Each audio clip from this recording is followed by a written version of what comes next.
सोन्याचे दागिने घालणं हे स्त्रियांना शोभून दिसतं. पुरुषांनी उगीच त्या भानगडीत पडू नये, अन्यथा गळ्यात सोन्याच्या जाडजूड चेन घालणारे पुरुष गळ्यात साखळी घातलेल्या बैलांसारखे दिसतात, असं वक्तव्य अजित पवार यांनी केले.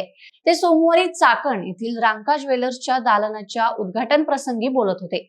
यावेळी त्यांनी गोल्डन मॅन म्हणून मिरवणाऱ्या आपल्या पक्षाच्या कार्यकर्त्यांना आणि पदाधिकाऱ्यांना कानपिचक्या दिल्यात.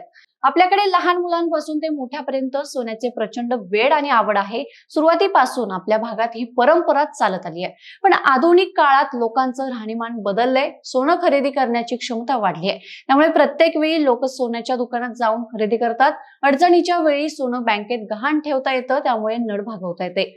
आपल्या भागात काही लोकांची गोल्डन मॅन म्हणून ओळख आहे. काहींनी सोन्याचे कपडे देखील शिवलेत. पण हे अति होतंय. हे सगळं ते त्यांच्या पैशाने घालतात, पण सोन्याकडे आपण घरातील स्त्रीधन म्हणून बघतो. त्यांना दिलं तर जास्त चांगलं होईल, असं अजित पवारांनी म्हटलंय.